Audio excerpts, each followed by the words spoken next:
Cold open here in Vancouver ahead of game 2. It is Friday afternoon. Bag Milk, Liam, Tyler, we're keeping it tight today. Jay had to go for something that he had arranged already, so he's out of Vancouver. So it's just the three of us tonight, boys, along with Captain Felton, of course. Oh, yeah, going to the game. Salute the captain. We are also going to be going to Greta downtown here in Vancouver for the pre-game show, kind of like we did in LA. But first, we got a little business to attend to. We got Oilersnation Radio. We got to recap what happened in game 1, unfortunately, and look ahead at game 2. We're going to get into the stuff that annoyed us. Yep. We're also going to stay positive and look ahead at tonight's game and figure out what the Oilers have to do to win it. I feel good about it. Because we're in it to win it. We are in it to win it. Tyler said it a bunch of times on Oilers Nation every day. You got to get a split in Vancouver. If you don't get the split, your margin for error going forward is razor thin, because then you're going into a game 3 where you never know how things are going to play out. And just ask the Carolina Hurricanes how that's going. Hurricanes down 3-rip to the Rangers now in their series. We're going to kick off the podcast as we always do with the delicious debate for our friends at Wendys. It takes hard work and determination to bring home the win. Luckily, all you need to do is bring home Wendys rewards is eat. I love this copy, by the way. 10 out of 10. Just download the Wendys app, place your favorite order, and you'll be well on the road to victory. And by victory, we mean free food, of course. Personally, if I'm getting free food, maybe a spicy chicken sandwich. That'd be nice right now. A Frosty. Especially in this heat. It is very warm in Vancouver. It's nice. Spicy chicken sandwich, a Frosty, a lemonade, maybe a baked potato, a Cobb salad even, Liam. They have a variety on the menu down there at the old Wendys. While you're Wendys cooking up. And they are cooking up always fresh. Also, while you're racking up the reward points and eating your way through the menu, you'll also find plenty of deals along the way to keep your morale high. So what are you waiting for? Download the Wendys app today and start earning on every order you make. Get some free food in you. Why not? It's what Dave Thomas would have wanted, Tyler. You to have free food, courtesy of the Wendys app.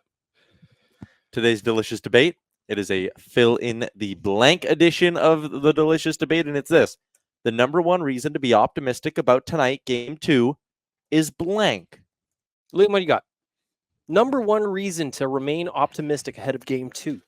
The Oilers have shown they can bounce back over many playoff runs after losing game 1. You know, like it was only until this LA series that they, what was it, a 7-year streak or something like that? 7-game streak or whatever, yeah. So that they had won game 1. So that's something I'm looking at tonight is this team has shown maturity in the first round. Game 1 was a disaster, I think isn't even a mild word to use, to be honest. So, yeah, it's as my optimism is they've shown consistency bouncing back. I need your help, Tyler, with the stat for the reason I'm optimistic. Yep. Connor McDavid was held shotless for the first time in his playoff career. Is that correct? Correct. And only the third time this season. Is that right? Correct. I feel optimistic because there is no way, in my opinion, in my heart, that Vancouver will be able to keep Connor McDavid as quiet as he was in game 1. There is no way. Yeah, I'm with you. And both times earlier this season, once against Philly, once against Buffalo, where he was held shotless, the next game, he had a multi-point performance. So you can even go back through McDavid's season, whenever he would have just like even a 1-goal or a 1-point performance, the way he'd always seem to bounce back with a really, really strong game. So I'm not super, I think that's great. I think that's very high up on the list. It's like, hey, Connor McDavid should absolutely be better tonight. What do you got? I'm going to go Stuart Skinner, actually. And I think very similar to Connor McDavid, but like going back through his game logs this season. And, you know, he had back-to-back rough games in February, a couple of them. Like he did have a not so great stretch there, but for the bulk of this stretch drive, he was very good and very consistent. There were a lot of strong games after poor games and things like that. So I think Stuart Skinner is going to have a really nice bounce back. We saw it in round 1, too. Game 2 against the Kings. He was the reason they lost, the number one reason they lost, I should say. And what did he do games 3 and 4? 1 goal against on 60-some shots. He was lights out, had a shutout. And I think we're looking at this one, game 1. I think he was the number one reason they lost that game. Like he needed to stop a handful of those pucks, wasn't able to do it. So now I'm looking at this game going, you know what? It's a similar situation to game 3 against LA where you really want to win this one. It's not a must win by any stretch of the imagination, but it's a big, big game and a potential swing game in the series. And I think Stuart Skinner is going to bring his best. Mm-hmm. As for Stuart Skinner, I'm thinking back to game 2 against Los Angeles and how, like you said, he had a tough night. But Stuart Skinner is always accountable. And in his post game that night, he said, listen, I need to be better than this. And after game one, he said, I thought I played pretty well in the first 2 periods, but the third period was obviously a mess. I'm paraphrasing. He is accountable to his teammates. He's accountable for his own play. I love that attitude from Stuart Skinner. He's also got a really nice, calm demeanor. Yep. I am absolutely expecting him to be better tonight. But also, like, usually he doesn't get rattled. And you mentioned his demeanor. That's been one of the most impressive things about the step forward he's taken this year. Do you think he was rattled by his delay game penalty? I think so. It just like it was so uncharacteristic. It was so uncharacteristic. He was even uncharacteristic to watch him poke for it that close to the line. Yeah. Instincts definitely kicked in, I think. On How's that fisherman's friend you got there? It's I got Halls, and I've also got this whatever they gave us at the front desk. Have you given it a try yet? Because my cube is finally gone. Yeah, but yours is pink. Yeah. Mine's clear. But is your cube still there? No, it's gone. Yeah, it's gone. So what we're talking about is we're staying at the Delta downtown in Vancouver. And when we got here, they gave us these water additives that we kind of forgot about until just now. So I'm going to give mine a go here. Let's see. My cube's gone. Liam, I'm nervous. Here we go. He sips. Ooh, that's quite nice, actually. Is it a nice amount of grape flavoring? It's enough. It's not too much. I like that it's not too much. I'm going to try that. I think I might actually pop a little bit more water on this just to dilute it a little further. But I think, Tyler, with your bigger water ball, you're going to be in better shape than that. What was I saying? Skinner. Yeah. Skinner. I think even after game 2, he was very much just like, whatever, and not like, he obviously addressed it a bit more. And he kind of said too after game 1, he kind of along the lines, he was like, I was fine. And like early on in that game, he was very good. He just gave up 2 bad goals and made a dumb mistake. Like, yeah, because even the Zadorov one, like they just screened him. Yeah, that was a lot of bodies. Like it is what it is. Those are going to go in pretty much every time. The Oilers did the same thing when Ceci scored. Like Kane had a great screen on Solar's, right? So I think at the better of the two, and ironically, Skinner's numbers were better than Solar's in that game. And the problem was the Oilers didn't help him either in the third period. They didn't have a shot on goal. Their offense just shut off, and I think that was they got outshot 19-8 over the final 40 minutes. That's just not good enough. 19-8, holy smokes! And it was like I can't remember if we spoke about the show or off air, but like it felt like they got too comfortable trying to close out games. Whereas like they did a great job in game 4 in LA when they won 1-0. They did a really good job in game 5, a little bit more uncomfortable, I would say, but still the job was done.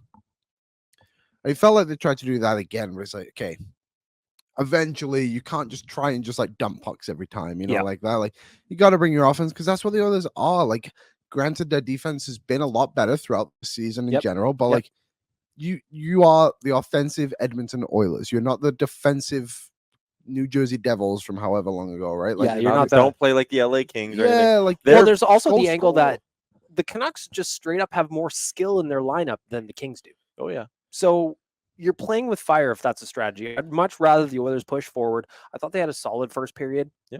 I thought they came out hard. They obviously got the power play early, cashed in on it. But from there, it almost felt like Liam said, they just kind of hung the mission accomplished banner and they said, we're just going to ride out the clock. And I don't think that's the approach when you've got players that can hurt you in Vancouver.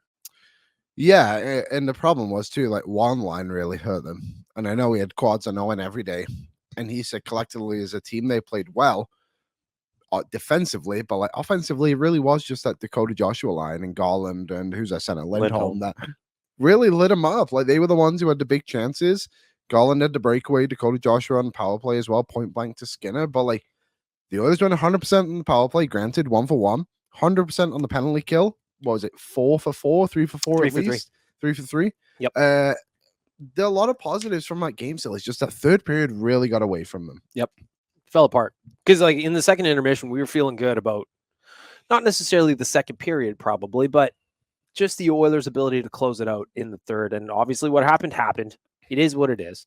The bigger concern, obviously, from game 1, outside of the loss, would probably be Leon Draisaitl leaving the bench for probably 10 minutes or so. He did come back in the third. I thought his mobility was a little bit off.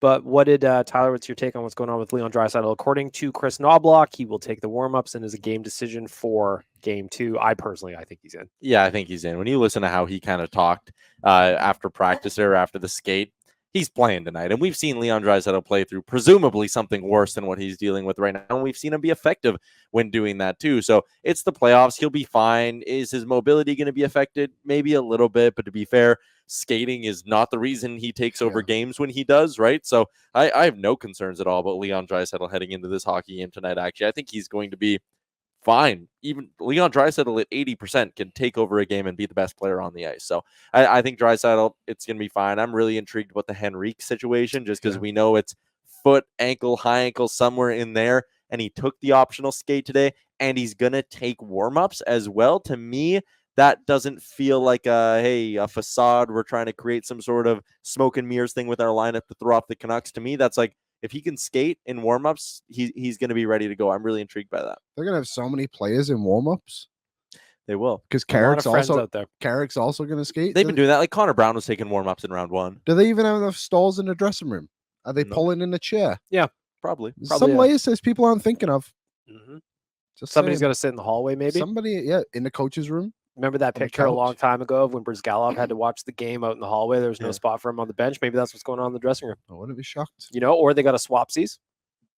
You get dressed first. It's kind of like when we have showers here in our shared hotel room, which, by the way, operator Rich, we like our slumber parties. You get out of here. I think people need to realize about this situation too is, one, we all enjoy each other's company. Mm-hmm. 2, we all have our own beds. Mm-hmm. So we're not cuddling every suite, night. Yeah, it's like, I mean, I offer, but nobody takes me up on it. Yeah, there's a ton of space. We literally have 3 rooms. Yeah. With 2 TVs. Oh, yeah, 2 TVs. Let's go. Yeah. So take that. Although we got so many TVs, we don't even turn one on. Yeah. Come on. Sits there collecting dust. Come on. What else outside of... So I'm personally expecting Draisaitl to play. Adam Henrique is an interesting one.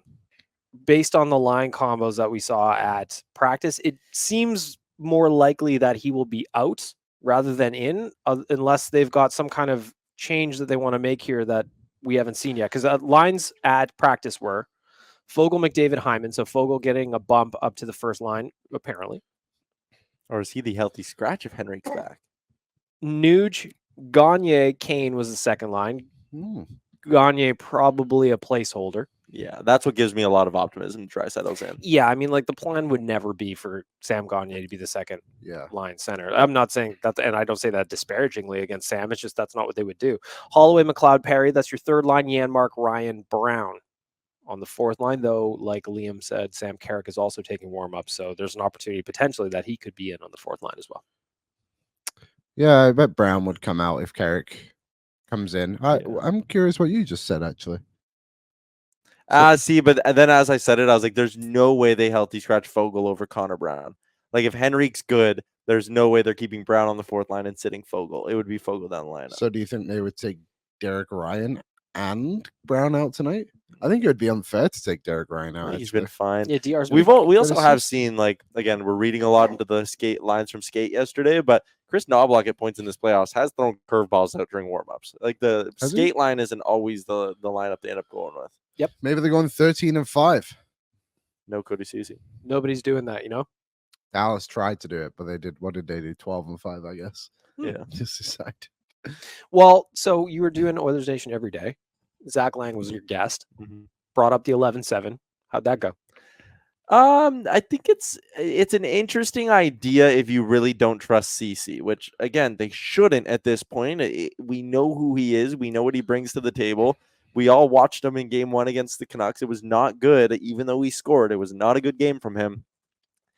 I think bringing in Stetcher would make sense. The only thing that concerns me about 11-7 is having to lean on Leon Draisaitl, which they'd want to in that scenario. So if you can't lean on Leon Draisaitl to take 2 extra shifts a period and McDavid to take 2 extra shifts a period, that's fine. But with Draisaitl and his health being up in the air, that's the only thing that scares me, is that Draisaitl's not healthy enough for you to have an effective 11-7 lineup. Let's talk about Nurse Ceci a little bit, because they were -3 in game 1. And I know plus minus isn't the people's most popular stat these days, but it is pretty telling, especially when Cody Ceci did score a goal at 5-on-5, that they were still -3. They wore the green jackets. Nobody else was -3 on the roster. Tyler, what do you got a breakdown of that pairing right now?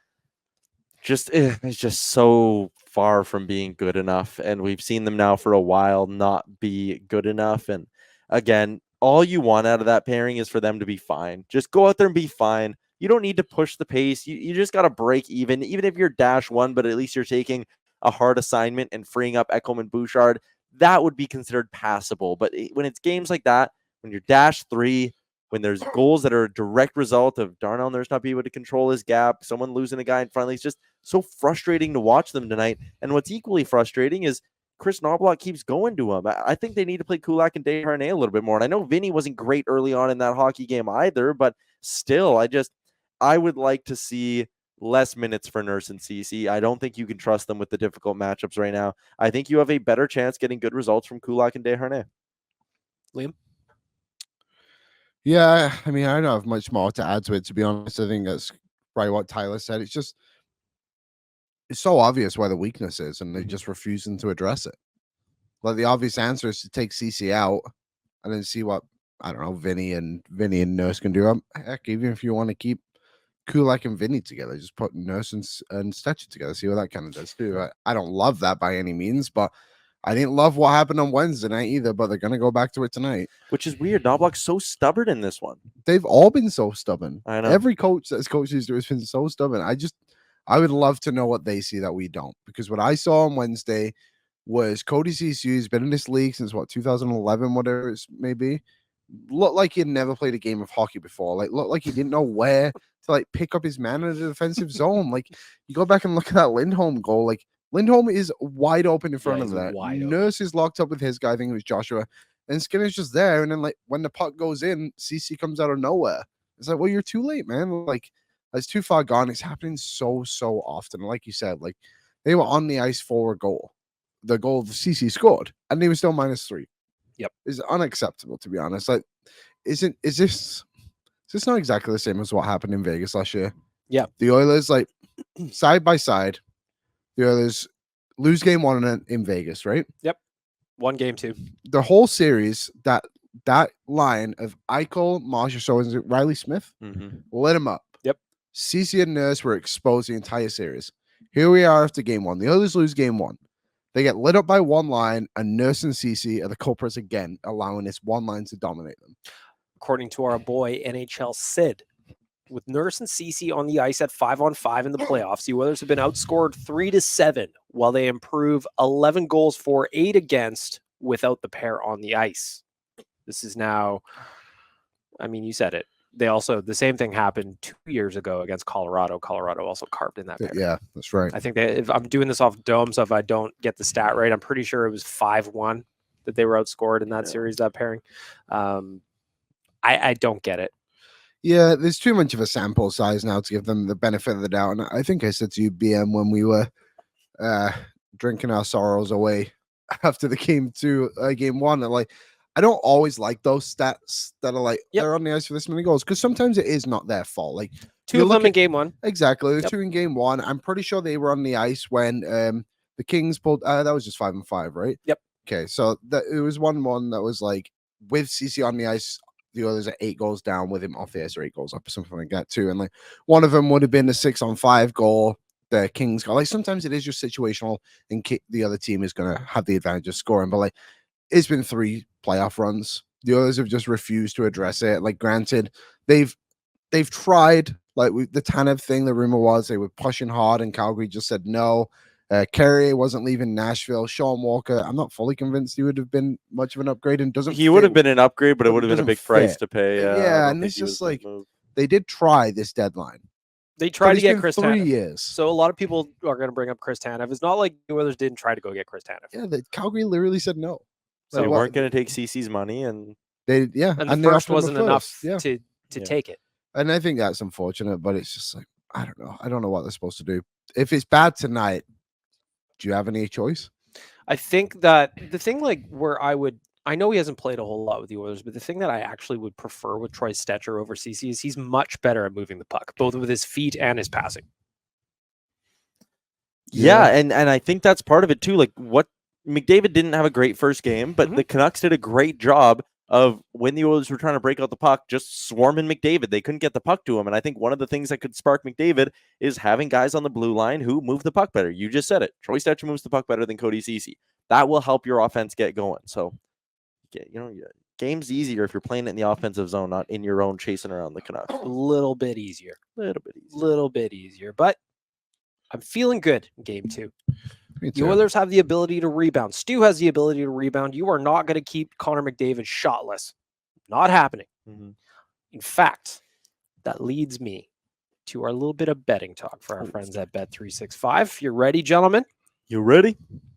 Betting Talk is brought to you by Bet365, proud partner of Oilersnation Radio. Open an account with Bet365 today and bet on a huge range of markets. So whatever the sport, whatever the moment, it is never ordinary at Bet365. Use the promo code OILYBONUS. The Oily Boys giving you an oily bonus. Tyler, what's the promo code? It's Oily Bonus. Excellent. Thank you. Thank you. I've got 3 bets for you today. Ooh. Feel free to throw some out if you got anything. But a couple I want to touch on first. Number 1. And this is one I put a little sprinkle on, boys. I'm just going to admit that personally. Connor McDavid, anytime goal, plus 140. Plus 140. Mm-hmm. Decent odds on it now, which is good. We nailed the Hyman one last game too, which was nice. I do like Connor McDavid to find the back of the net tonight. I think he's going to come out again shot out of a cannon in this game. So yeah, I don't hate that. Yeah, I like that one too. Plus 140. That's the highest we've seen it in quite some time. Yeah, I did look at Zach Hyman too. Well, just right before we started recording, he was at even money to score. Yeah, I think I like McDavid more than that tonight after Hyman scored 2 last game. It's funny how long it takes the Bucks to switch around in favor of Hyman. It's been, most of the year he was like third. Draisaitl has always been the second, and they just basically flop. Yep. Next up, just a straight up win. Oilers money line minus 130. So what's really interesting to me, like the Oilers obviously came into this series heavily favorited on the series prices, right? They're minus 270.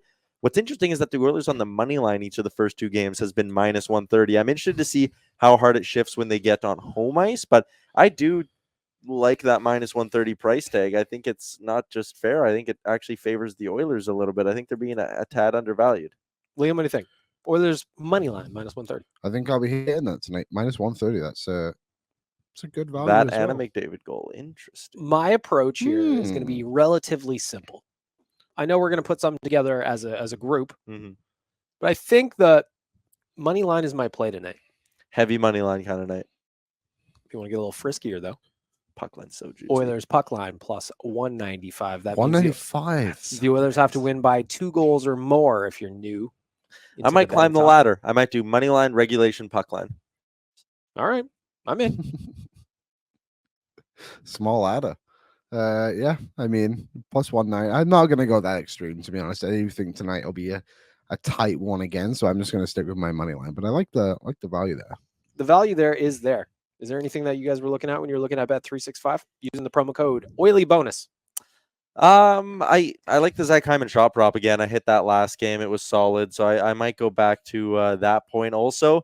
Tonight, Kelly Sutherland's reffing this game, and Canucks fans absolutely hate the dude. And the Canucks are over 7-0-8 in their last 8 games where he was the ref. There's a decades-long beef between him and the Canucks, so it's been well documented.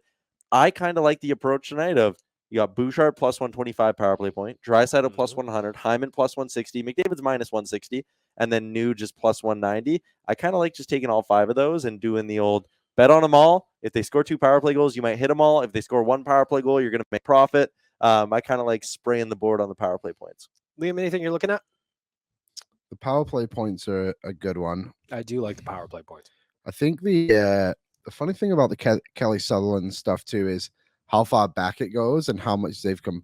Like, we were talking about this earlier. 2010, a lot of stuff that happened. It's been a long time. What was the thing we were looking at? And Liam, we can just paraphrase what the guy's tweet was, but essentially, so quads, David Quadrelli, Big Dave, sent me some info. The last 8 games that he's reffed them, the Canucks are 0-7-1. So this is the thing where Canucks fans do not like this guy. So that's kind of just been a chat amongst Canucks Twitter over the last day or so. But then we found a guy who was complaining about a call against Henrik Sedin from 10 years ago. 2010. It's just like, man, move on. You know, like even it was Dave Jackson he was talking to on Twitter, and even he said, "Has there been anything recent?" Like, he said, he's like, Kelly Sutherland's been one of the best officials in the NHL the last 10 years or so. Like, I don't know. I never, you know, there's some refs obviously that stand out, but like, I don't dig into that stuff ever. No, that's more of a Rick thing. That is a Rick thing. If Rick was here, he would give us a take on Kelly Sutherland. Rick knows them all.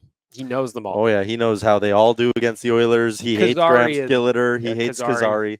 So last game, the Oilers had the ref they hate in Kazari. Tonight, the Canucks get the ref they hate in Kelly Sutherland. Do you know what's funny about that is some people on Twitter were like, how can the NHL allow this? Kelly Sutherland, what's his name? Steve Kazari is from Penticton. Like, this is a joke. And I think it was Jim Matheson tweeted back and he's like, the other official was from Red Deer. Like, come on. And Kelly Sutherland is also from BC. It's just whatever. Like, it's just funny. So Kelly Sutherland and who's the other one tonight? I only know the French. Eric fella. Furlat is the other one who is French. Eric. Not the one I was thinking of. So with Sutherland, power play opportunities per game is 5.6 between the two. The Oilers this season are 2-4 with Sutherland. Well, this says the Canucks are 2-1, but apparently that isn't the case. Are people not reading Scouting the Refs? What's going on here? Either way, Oilers. You say? Are you alleging that so many games of him? Big Dave is sending me fake news? Yeah, maybe. Big fake news, Dave. Big fake Dave. Interesting. What a layer. Home team wins 56% of the time with Sutherland as a ref, 63% of the time with Eric Furlat as a ref. Good. Tyler, maybe get off that website. Yeah, maybe I will. I liked living in the reality where Kelly Sutherland hates the Canucks. That's the world I like to live in. Oh boy. If you open an account with Bet365 today and bet on a huge range of markets, so whatever the sport, whatever the moment, it's never ordinary at Bet365. Use the promo code Oily Bonus. Promo code Oily Bonus. Got some other stuff to get to. They're regularly scheduled programming. I got some questions for Ask the Idiots. I got the hot and cold performers to wrap up the podcast, but I want to talk to you guys about keys to victory. You talked about it on Oilers Nation every day. I want to do a quick little refresh, but if you watch that show, the boys, I cannot allow you to say the same things you said on Oilers Nation every day. I want new keys to victory. I want new keys. I will kick it off with my key to victory so I can get one out of the way. Right. I'm going to say Stuart Skinner is going to be mine. The Oilers would have won that game on Wednesday if he had a good third period. Yep. So tonight, clearly, he is the key to victory because, again, they would have won. So there you go. Stu, I know you'll show up. Possess the puck will be mine. Possess the puck in all three zones will be mine. If you can get better breaking the puck out of your zone, that's going to work against the Canucks. That'll get Connor McDavid going. If you can get better at possessing the puck and rushing it through the neutral zone and maybe not chipping it in as much, I think you're going to force the Canucks to take some penalties on you on the rush. Same thing with possessing it in the offensive zone. If you can hem them in a few times, some of those big, slow D-men, guys who rely on their physicality to get them out of ruts, get them out of jams, Ian Cole, Carson Soucy, Nikita Zadorov. If you're possessing the puck, making them skate around, you're going to force them to take penalties. Sutherland will call penalties. The Oilers will get more than one power play opportunity tonight if they possess the puck. So I think that's my key to victory is possess the puck. Touches on what I was going to say too. Puck management. I think that from the crease outward or from the face-off dot, wherever you want to start, the Oilers only won 36% of the face-offs in game one. It's a team stat. You want to start the play with the puck more often than not, but I also thought there was giveaways at both blue lines. You both know that drives me crazy. Yep. Puck management is incredibly important. I also thought the Oilers could do a better job in game one of supporting each other on the breakout. There was a lot of bomb passes to the opposing blue line, and I guess that's probably a tactical thing that they're trying against the Canucks coverage, but ultimately you want to make sure that the puck is on your stick, so I actually think that's going to be a huge feature for the Oilers. Like, get Connor the puck through the neutral zone with speed. The Canucks defense, they're big, but that doesn't necessarily mean they're the most mobile. So keep the puck on their sticks. Support each other. Get some shot in. And we should support each other too. Yeah, always. And also, just another thing, let's get some shots on net. Oh, hammer them at Seelovs. So in the first period, the Oilers got a couple of goals. In the second period, they got two horrible goals. Yeah. And I guess one of my biggest frustrations from game one was that when those goals in the second period went in, they were not great goals. Why were they not shooting from the parking lot? Why were they not getting more traffic in front of Seelovs? Why were they not making his night a mess? And it kind of goes to what Tyler touched on, where you got to have the puck, and they didn't. So tonight, I hope the approach is shoot the puck, get in his kitchen. Yep. You know he's probably going to be better than a 760 or whatever he gave the Canucks on Wednesday. So shoot the puck, make his life miserable. Also, if you can get to him again tonight, I think all of a sudden you're sitting there, if you're the Canucks, going, oh boy, do we have to make a goalie change? Is it Casey DeSmith in game 3? Like, you have to hope Thatcher Demko can come back. Yeah, I would love to make goaltending as big of a storyline as possible in Vancouver. I 100%. want that doubt in their heads. 100%. Like, we know, even if Skinner plays bad tonight, they're going with Stu again in game 3, and they'll go with him again in game 4, and they'll go with him again in game 5. You can create some doubt in Vancouver in terms of whether or not they want to stick with RDC Loves. Especially, I think, if they get an early one tonight, the Oilers, that is, I think that only amplifies. Because he allowed 4 goals on 18 shots. Yeah. Get in his kitchen. Make his life miserable. This is a young man we're talking about. He's got 12, 13 NHL games on his resume. Like, cook him. This isn't the Nashville Predators. Cook them. Mm-hmm. Anything else that sticks out as a key to victory? If I allow you repeats from Oilersnation every day? Yeah, I had Skinner as one earlier. We're talking reasons to be confident. Connor McDavid will be better tonight. I'm not sure if that's even a key to victory per se, but yeah. Win the special teams battle again. I mean, the PK going 100% for however long has been incredible. So yeah, it's been awesome. So I'll say that again, because again, like, I just don't see the Oilers allowing 5 5-on-5 goals again. No, I don't either. I don't remember the last time they allowed 5 5-on-5 goals. Yeah. Bit of so a tighten up your coverage. Tighten up your coverage. Hey, key to victory. Nurse Ceci, fucking, I'm looking at both of you. Yeah. Need simple Daryl. Cody Ceci, keep your head on a swivel. Mm-hmm. Maybe put a mirror on the side of your helmet to find somebody who's behind you. Maybe look. Interesting idea. Just throwing things out there. It's been 30 years since a Canadian team has won hockey's ultimate prize, and for some teams, it's been longer than that. What would it take for Canadian hockey fans to set aside their differences and work together to end this drought? Is it their team or nothing at all? Or could they get behind a rival under the right circumstances? I think I'm going to ask that question to a bunch of Canucks fans tonight. I'm going to say, listen, you seem upset that I exist just for wearing blue and orange. However, Boston Pizza wants us to team up and cheer for the Oilers here. So I feel like if you guys just made the right decision here in Vancouver and joined us, we can end this drought. It'd be all good. Ask the idiots, gentlemen. I got 3 questions for you. Jason is in first. Tyler, I'm asking you. Okay. Can you please restore my faith in the Oilers after an abysmal finish to game 1? Yeah, I can. It's going to be a long playoff run. There's going to be adversity. There are going to be hurdles you have to clear through. You're not going to play great. You know, you need 16 games to win the Stanley Cup, or you need 16 wins to get the Stanley Cup. You're probably going to play 25, 26 over a playoff run. Like, you're going to lose 9 times throughout the course of a run, maybe even as many as 10 times throughout the course of a run. So I think you can't overreact to the one loss. They played really bad and still almost won. That right there, that one line is all you need to remember. Liam, what do you got? Yeah, similar bow. You're going to lose games in the playoffs. It's going to happen whether you like it or not. And the highs are high and the lows are lows, and we're all at that low right now. So I think tonight will be a much more optimistic, even I think the Oilers aren't going to play that bad back-to-back games. They just don't really do that in the playoffs.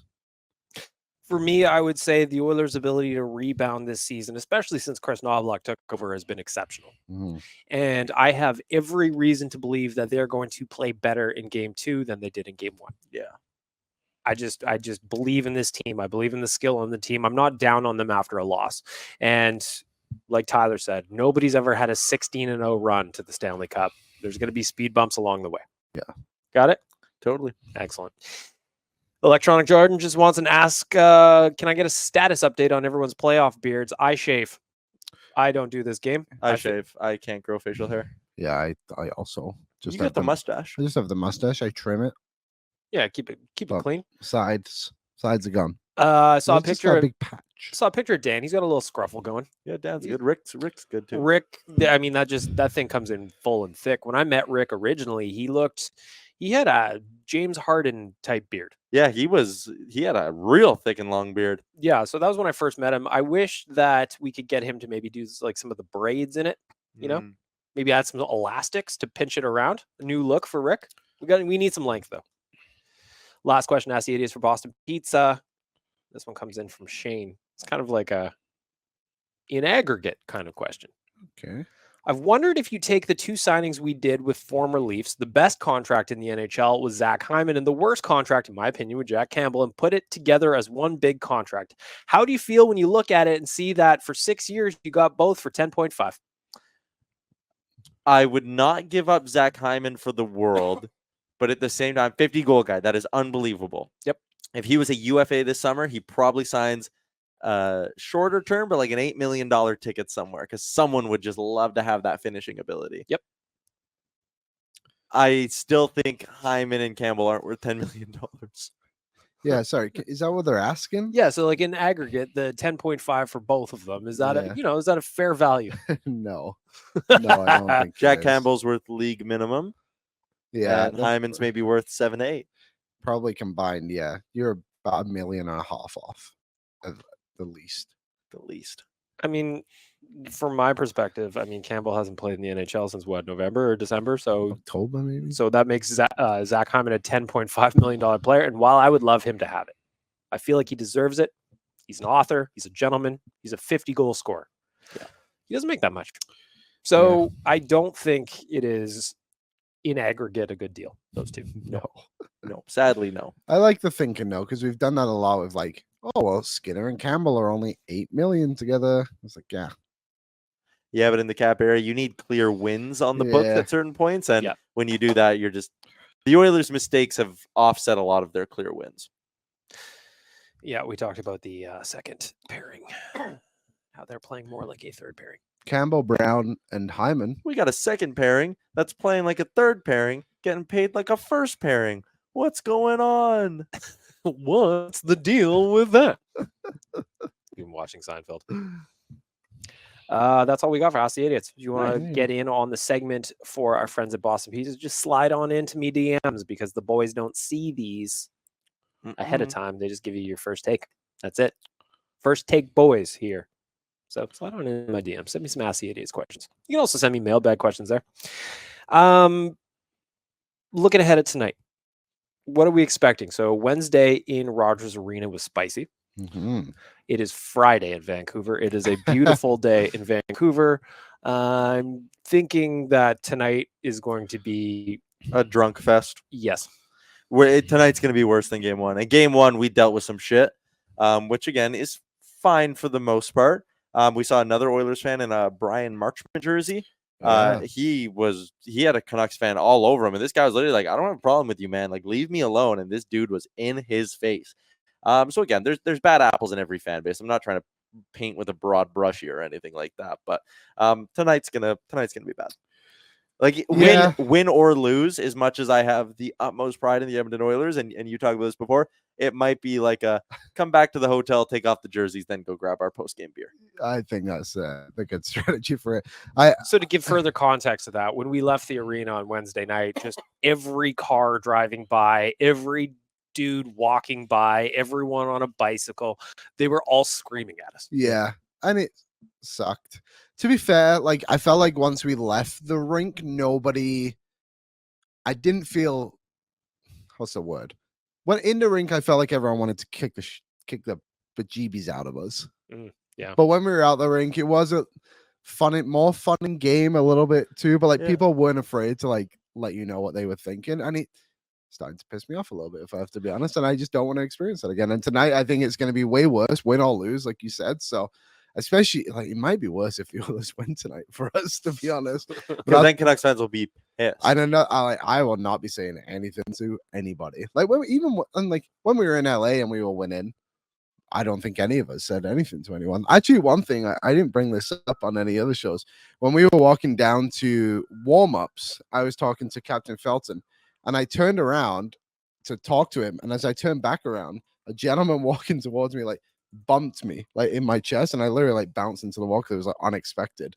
And he did it on purpose. He didn't Of think course. twice about it. Oh yeah, he like just buried me into the wall. I'm like, all right, well, It is welcome. It's weird.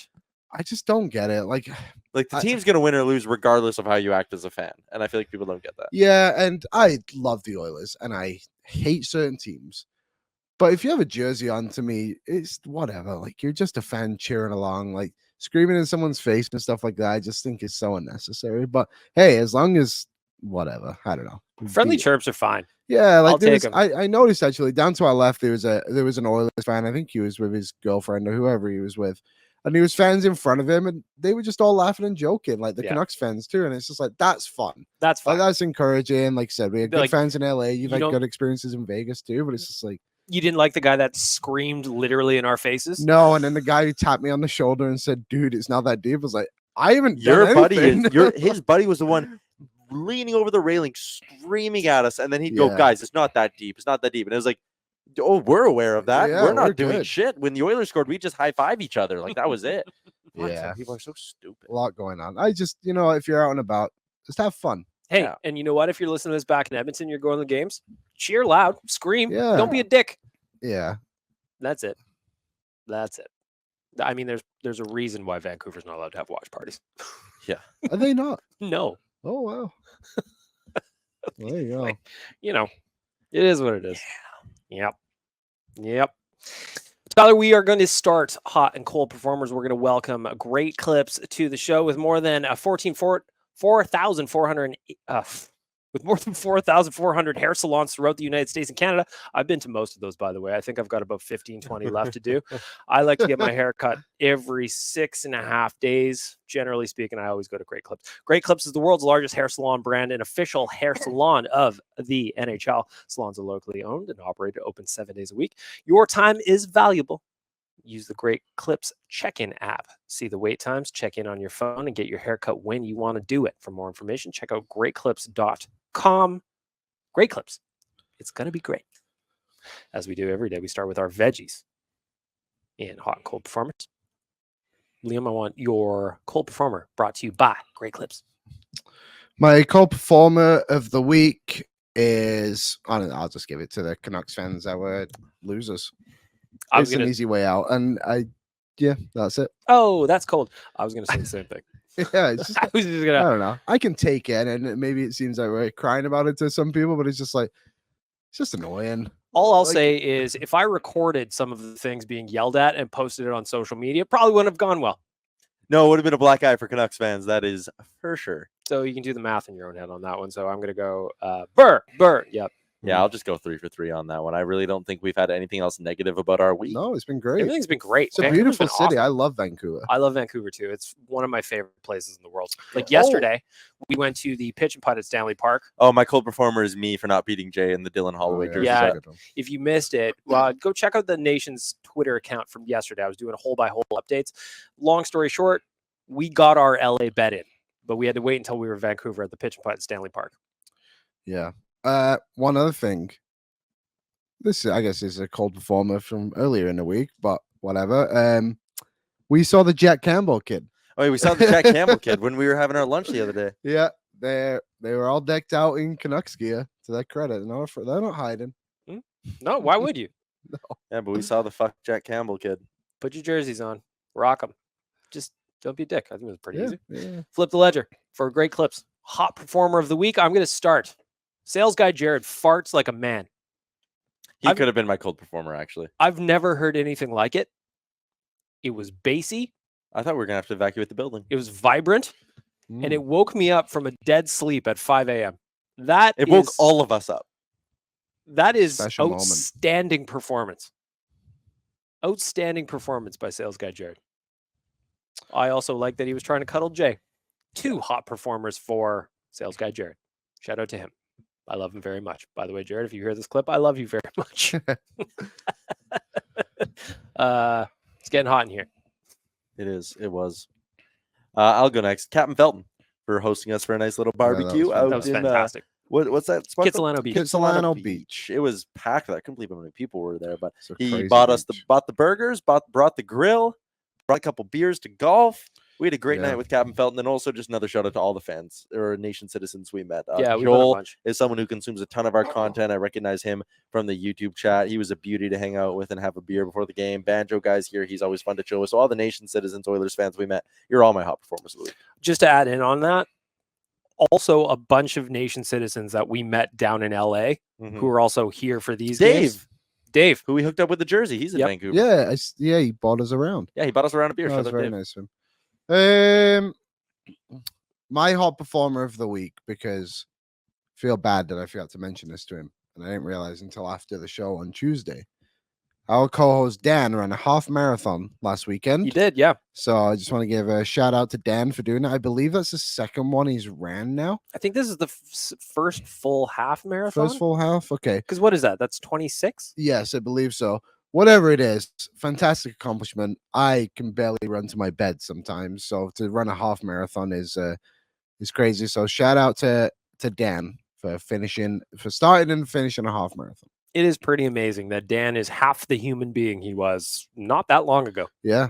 And now he's to run the half marathon. So shout out to Dan. That's a really, really cool accomplishment. Yeah. He's and he did it in an Oilers jersey, which is awesome. Yeah. Also amazing. Probably not the most ideal run wear. Sweaty. But you respect it. Yeah. If I ran a 26K marathon, half marathon, I would be dead around kilometer 4.